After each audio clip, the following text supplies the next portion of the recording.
Tell me basic से एकदम, अगर बेसिक होता है फोरेंसिक के बारे में कि अगर मर्डर हो जाता है किसी का तो उसके बाद अब आप लोग करते क्या हो, like step by step process क्या होती है? आप लोगों को पता चल गया कि सुनो यहाँ पे एक मर्डर हुआ है, यहाँ पे एक डेथ हुई है, now what do you do? तो सबसे पहले तो कोई फर्स्ट रिस्पॉन्डर होगा. First responder can be anyone.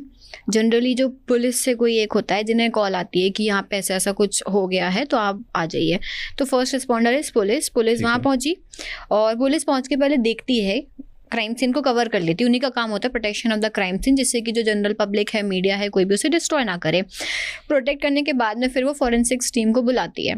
अब फॉरेंसिक टीम हर केस में नहीं जाती है. According to new criminal laws ऐसे जितने भी क्राइम है जिनमें 7 साल से ज़्यादा की सज़ा का प्रावधान है, उन केसेस में फॉरेंसिक टीम की विजिट को कंपलसरी कर दिया है. Earlier it was not like this. पहले ऐसा होता था कि जो बहुत हाई प्रोफाइल केसेस हैं या बहुत कॉम्प्लिकेटेड से केसेस हैं, पुलिस नहीं कर पा रही है, तब बुलाया जाता था. बट अब कंपलसरी है. टीम को कॉल आती है, ठीक है. अब हर जगह पे एक क्राइम सीन यूनिट होती है. फॉरेंसिक लैब्स में होते हैं, पुलिस स्टेशंस में मोबाइल फॉरेंसिक वैन्स होते हैं.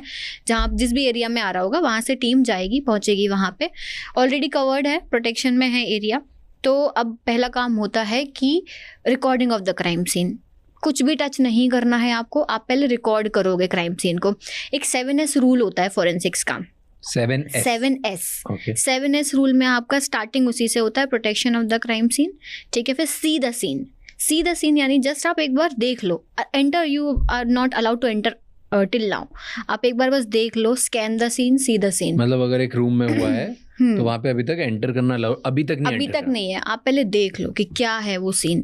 उसके बाद में आप रिकॉर्ड करते हो पहले पूरा. हाँ, फिर रिकॉर्ड होगा. पहले वीडियोग्राफी भी कंपलसरी नहीं थी, लेकिन अगेन न्यू क्रिमिनल लॉज के अकॉर्डिंग अब वीडियोग्राफी कंपलसरी कर दी है. हमसे फोटोग्राफ्स लेते थे बट अब वीडियोग्राफी भी कंपलसरी है. तो वीडियोग्राफी होगी, फोटोग्राफी होगी पूरे क्राइम सीन की. एक और चीज़ होती है जो है sketching of the crime scene. 2 sketches बनते हैं, एक रफ स्केच और एक फिनिश्ड स्केच. स्केचिंग का मेन पर्पस ये होता है कि आगे जाके अगर हमें बोलते हैं कि हमें क्राइम सीन को रिकंस्ट्रक्ट करना है तो वो स्केच की हेल्प से ही हम कर पाते हैं. क्योंकि स्केचिंग में आप क्या करते हो, रफ स्केच तो जनरली आप पहुंचे, एक पर्सन जो होता है टीम मेंबर वो बना ही रहा होता है ऑलरेडी. स्केच जो भी उसको दिख रहा है, whatever he is able to see, वो ड्रॉ कर लेता है रफली.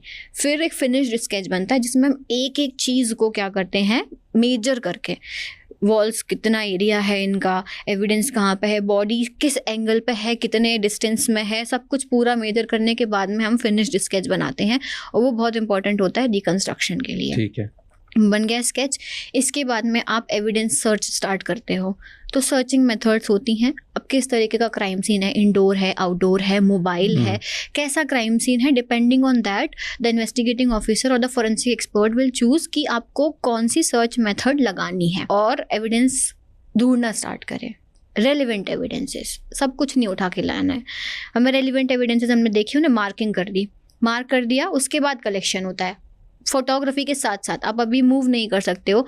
हर एक सिंगल एविडेंस की फोटोग्राफी करो, फिर आप उन्हें कलेक्शन स्टार्ट करो. कलेक्ट करो, पैक करो उन्हें एंड फॉरवर्डिंग लेटर के साथ में फॉरेंसिक लैब भेज दो. ये क्राइम सीन पर होता है. ठीक है.